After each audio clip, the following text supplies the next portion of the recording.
Olá, o Trabalho Legal começa agora e vai mostrar. Conselheiros tutelares participam de capacitação realizada pelo MPT. Seminário discute futuro das leis que proíbem o amianto no Brasil. Reforma trabalhista é tema de encontro entre magistrados e procuradores do trabalho. E mais, coordenadores nacionais do MPT se reúnem em Brasília. O Trabalho Legal é o programa do Ministério Público do Trabalho em parceria com a Associação Nacional dos Procuradores do Trabalho.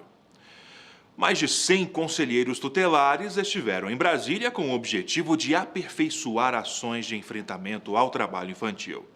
A capacitação foi conduzida por procuradores do trabalho.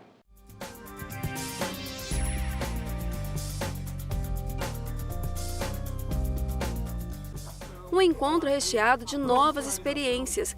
Assim, pode ser definido o curso de sensibilização e enfrentamento ao trabalho infantil, que ocorreu em Brasília. Tem sempre algumas dúvidas e está sendo muito esclarecedor. Conhecimento, né? Uma área tão abrangente que é o trabalho infantil, para a gente é de suma importância. Mais de 100 conselheiros tutelares participaram do treinamento, que tem o objetivo de aprimorar ações de enfrentamento ao trabalho infantil.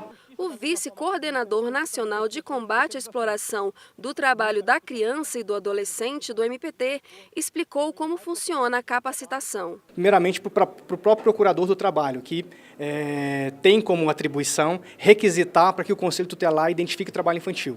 E muitas vezes, quando chega essa requisição para o Conselho Tutelar, ele não tem esse conhecimento mínimo sobre o trabalho infantil. Isso emperra, então, o trabalho do procurador do trabalho.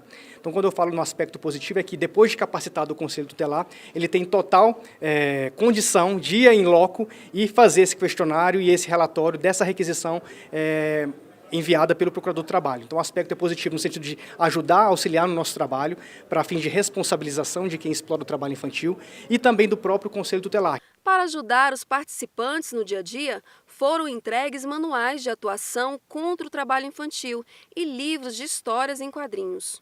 Muito interessante, principalmente na minha área aqui na Asa Sul, que a gente tem muita exploração de trabalho infantil, principalmente trabalho de exploração sexual. A gente pega muita denúncia e também de semáforos, né, onde crianças vivem pedindo, trabalhando ali nos semáforos. Foi bem esclarecedor, até o momento está sendo bem bacana mesmo. Algumas dúvidas que a gente tinha com relação mesmo. Você sabe que a partir dos 16 anos, a questão do trabalho, salvo na condição de aprendiz a partir dos 14. O evento foi idealizado e dirigido pela procuradora Ana Maria Villarreal, coordenadora regional de combate à exploração do trabalho da criança e do adolescente do MPT no Distrito Federal. A importância desse curso é porque ele visa capacitar, sensibilizar os conselheiros tutelares no enfrentamento do trabalho infantil.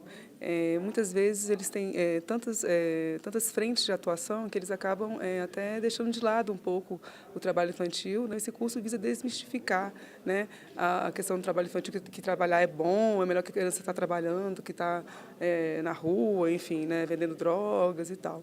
Para a subsecretária de Proteção à Criança e ao Adolescente do Distrito Federal, quanto mais agentes públicos estiverem envolvidos no enfrentamento, melhores serão os resultados. Tem sido muito válida para nós essa aliança, né? É a primeira vez que a gente está trabalhando em conjunto, a gente espera estender, né, essa parceria ainda mais, para que a gente possa realmente fortalecer as duas instituições. E trabalhando em conjunto, a gente sabe que a gente tem um sucesso maior, né? Tem mais êxitos nas nossas ações de garantia do direito da criança e do adolescente. O objetivo é trazer a capacitação, né, o conhecimento mínimo para o Conselho Tutelar no que diz respeito ao combate ao trabalho infantil, já que o Conselho Tutelar é o ator primário de identificação nessa rede de exploração da criança e do adolescente. Então é necessário que ele tenha parâmetros mínimos, conhecimentos mínimos para poder saber identificar e, a partir da identificação, tomar as medidas, em especial as medidas de acionamento da rede de proteção. Após os 14 anos, o adolescente pode trabalhar apenas na condição de aprendiz. O trabalho formal é permitido após os 16, mas não pode ser trabalho noturno, perigoso ou insalubre, pelo menos até os 18 anos incompletos. A Constituição Federal, no seu artigo 227, traz um rol extensivo de direitos fundamentais. E lá, nesse momento, nesse rol extensivo, ela não traz trabalho. E isso não foi por acaso. Na realidade, o legislador, né, fazendo uma interpretação sistêmica, pensou na criança e no adolescente, que não tem esse direito ao trabalho, vamos dizer assim. E ele não tendo esse direito ao trabalho, abaixo da idade mínima, né, que estabelece a legislação, nós interpretamos como um direito fundamental ao não trabalho. Então, o direito fundamental ao não trabalho é esse direito da criança, do adolescente não ser explorado antes da idade mínima de 16 anos de idade.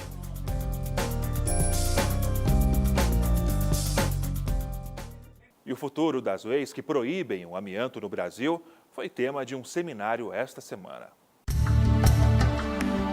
Essa é a Maria Lúcia, mais conhecida como Lucy. Ela trabalhou 11 anos como fiandeira em uma fábrica em contato diário com poeira de fibras de amianto. Ela não tinha noção do que aquilo poderia causar à saúde até buscar ajuda médica. Eu tinha uma alergia que o médico dizia que era uma alergia que era por causa da poeira, mas ele dizia, não, você tem que sair dessa empresa, que essa empresa vai te matar. Só falava isso, né? Mas não tínhamos noção do que fazia, do que o amianto fazia, né? Quando eu descobri o que o amianto fazia, eu fiquei muito revoltada, porque eu acabei com a minha saúde. Eu entrei numa fábrica saudável e saí de lá doente.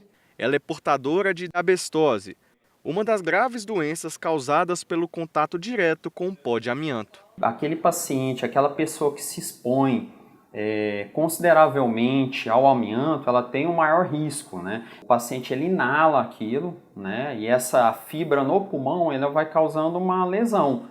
Na verdade, ela causa uma mutação celular que, com o passar dos anos, favorece, né, facilita o paciente desenvolver o câncer de pulmão. Não só o câncer de pulmão, mas existem associações com câncer de laringe, câncer de faringe, até de câncer de estômago também.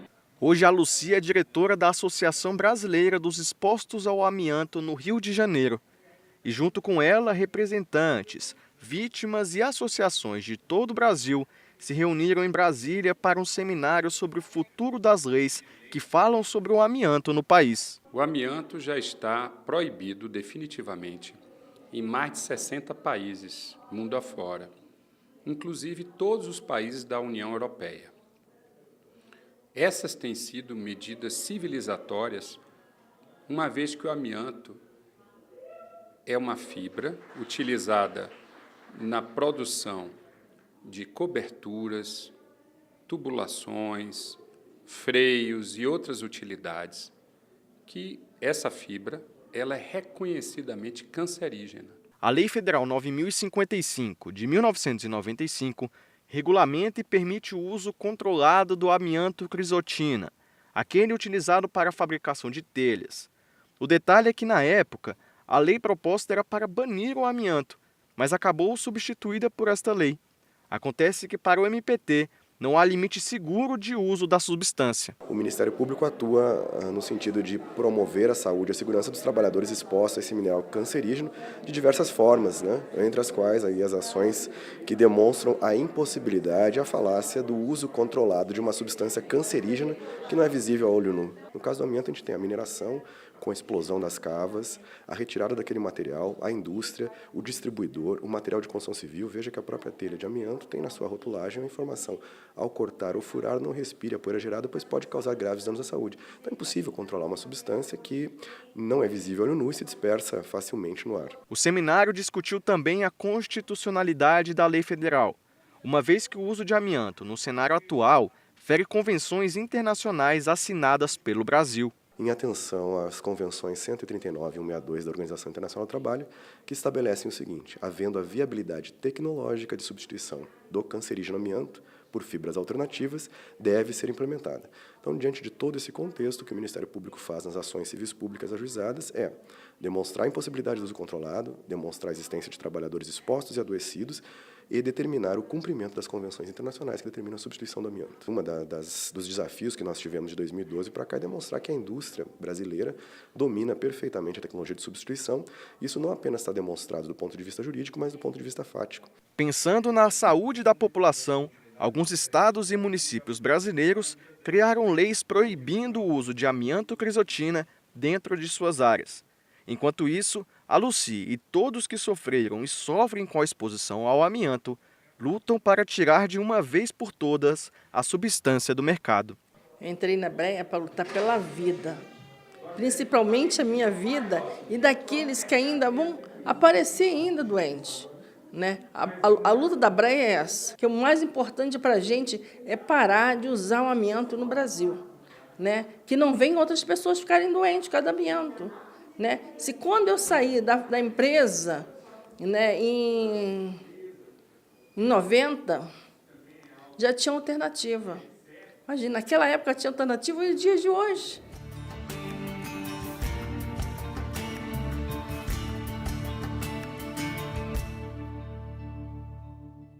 O plenário do Senado aprovou a indicação do Procurador Regional do Trabalho, Sebastião Vieira Caixeta, para compor o Conselho Nacional do Ministério Público no biênio 2017-2019. Em maio deste ano, a indicação havia sido aprovada na Comissão de Constituição e Justiça da Casa, depois que o procurador foi sabatinado pelos senadores. Logo depois do intervalo, reforma trabalhista é tema de encontro entre magistrados e procuradores do trabalho.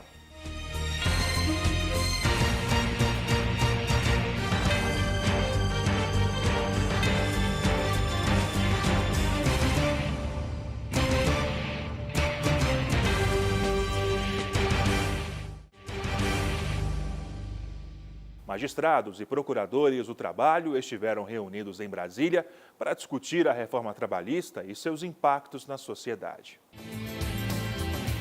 O encontro teve como tema a reforma trabalhista em debate e reuniu importantes representantes da Justiça do Trabalho e do Ministério Público do Trabalho. O evento em si, hoje, numa sexta-feira, que você vê o ambiente lotado, que realmente há uma preocupação das pessoas que trabalham com o direito do trabalho sobre esse assunto. E eu duvido que um evento dessa envergadura se realize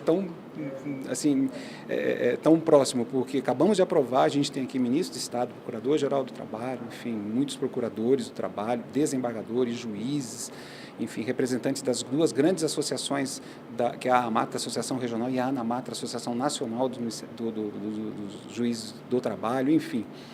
Mas o mais importante de tudo, que eu acho que a gente tem que conscientizar, ter essa consciência do debate. A 17ª edição foi realizada no Tribunal Regional do Trabalho da 10ª Região.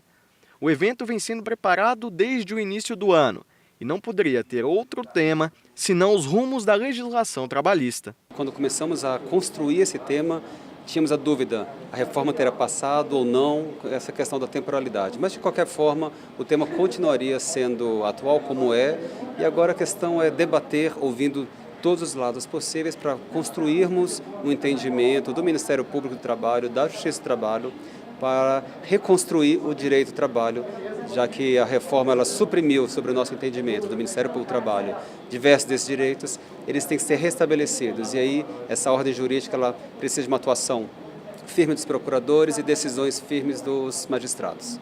Foi o primeiro encontro entre magistrados e procuradores após a sanção presidencial da reforma. A lei entra em vigor 120 dias após a assinatura de Michel Temer, ou seja, apenas em novembro.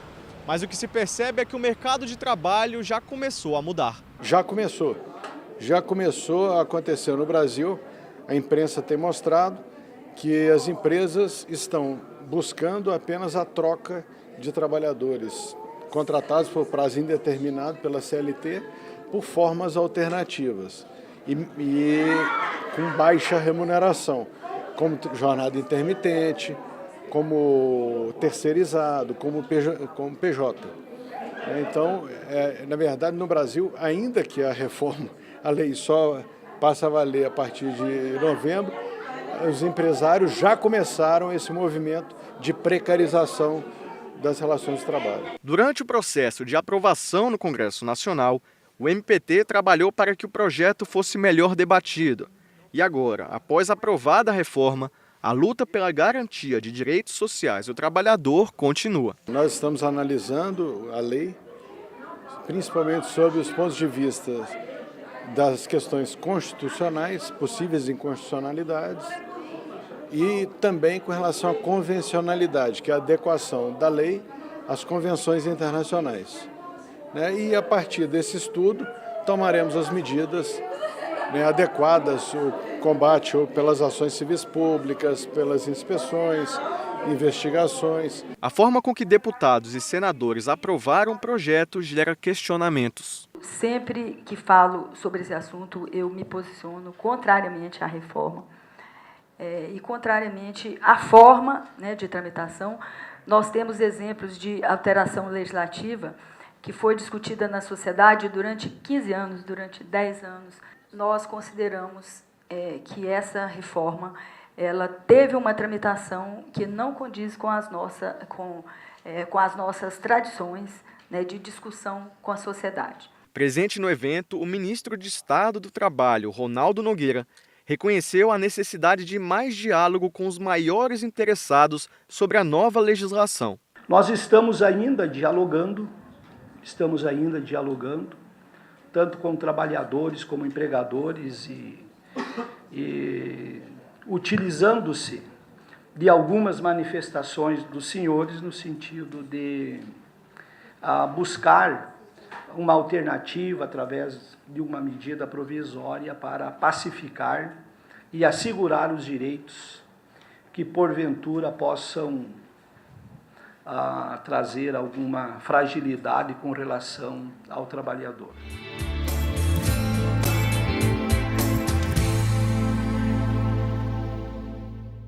Após oferecer trabalho em troca de moradia, uma designer de São Paulo firmou termo de ajustamento de conduta com o MPT.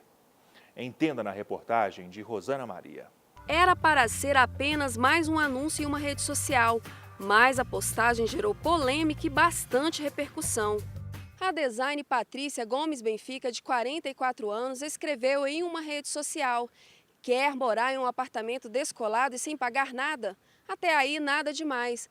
Mas o detalhe que causou polêmica e chamou a atenção do MPT dizia: em troca, ajudar nos cuidados de um rapazinho de 7 anos, o filho da anunciante. Ela ainda reforça que é preciso saber cozinhar e manter a casa organizada. Após a publicação, Patrícia recebeu uma enxurrada de mais de 3.000 comentários reprovando o anúncio, que caracteriza trabalho ilegal, já que houve a troca de prestação de serviço apenas por moradia. Em primeiro momento, assim, eu não vi como trabalho escravo, eu vi como um trabalho legal. A troca do trabalho pela moradia, conforme o anúncio que ela postou, e que teve essa repercussão social muito grande. Porque uma coisa é trabalho escravo e outra coisa é trabalho legal. A procuradora do trabalho responsável pelo caso explica que Patrícia assinou um termo de ajuste de conduta com o MPT. Eu marquei uma audiência, eu apresentei um termo de ajuste de conduta e ela concordou em assinar aquele termo que eu apresentei para ela. Este sociólogo analisa que atitudes como a de Patrícia só reforçam a precarização do trabalho no país. Esse caso em particular me parece sintomático de que estaria reproduzindo mais uma vez o que é característico desse mercado de trabalho, que é a precarização. Então, formas contratuais muito relaxadas, informais e prejudiciais para a mulher ou para o homem atuar no ambiente doméstico. O caso não será levado à justiça, já que a designer desistiu da contratação após a orientação do MPT e do advogado dela. Nenhuma, no caso específico, porque ela não chegou a fazer nenhuma contratação. Ela fez a divulgação do anúncio, deu essa repercussão negativa. Ela disse para mim que chegou até a receber inúmeros telefonemas de pessoas eventualmente interessadas nessa forma de troca, digamos assim, que ela estaria postando, mas como ela foi depois orientada pelo advogado de que essa atitude não poderia ser feita dessa forma, então não houve nenhuma contratação. Nós tentamos contato com a Patrícia, mas ela não foi encontrada para comentar o caso. Em entrevista publicada à revista Veja, ela diz que a ideia era criar moradia compartilhada, que não entende de legislação trabalhista brasileira e que não imaginava toda a repercussão. Em instantes, ministros do Tribunal Superior do Trabalho participam da abertura da reunião dos coordenadores nacionais em Brasília.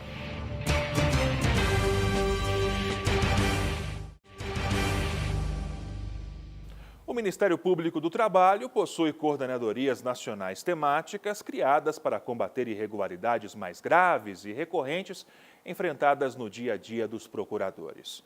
Com o objetivo de debater casos semelhantes nas diferentes regionais do país e buscar uma atuação estratégica nacional do MPT, os coordenadores estiveram reunidos esta semana na capital federal.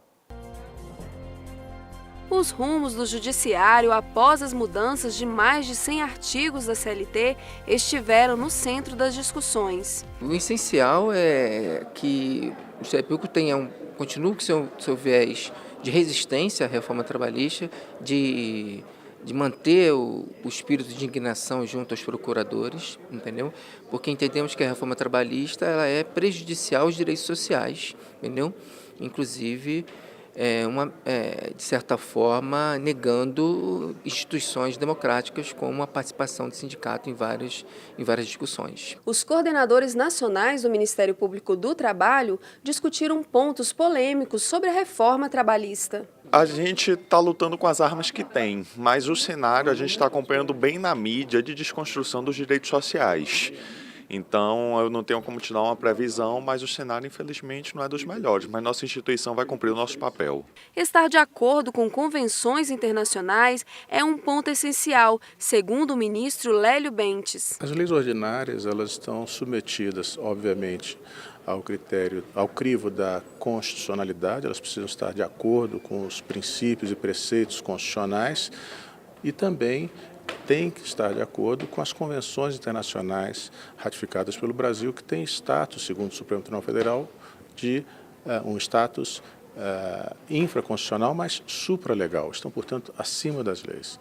Para o Ministério Público do Trabalho, as mudanças precarizam as relações entre empregador e trabalhador. São muitos pontos polêmicos, como, por exemplo, a questão do negociado sobre legislado, que haveria possível ofensa a normas internacionais, à própria Constituição Federal, também a pejotização ilimitada como prevista, o trabalho intermitente. São muitos pontos, a gente poderia falar aqui durante horas, porque basicamente toda reforma trabalhista traz pontos muito polêmicos. Houve, na verdade, um verdadeiro desmonte do direito do trabalho.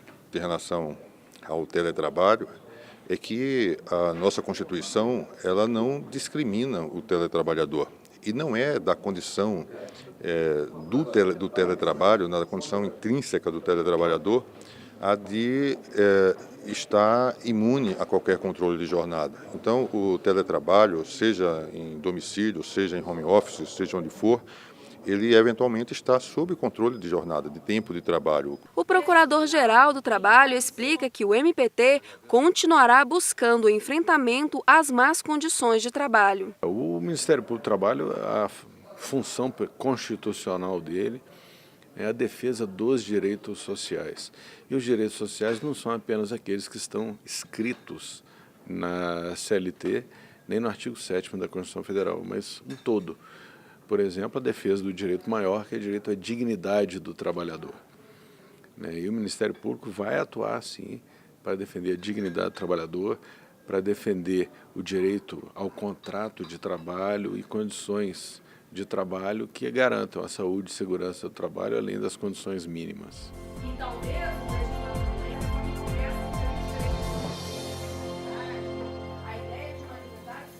E como sempre digo aqui, o trabalho legal é feito para você e por você.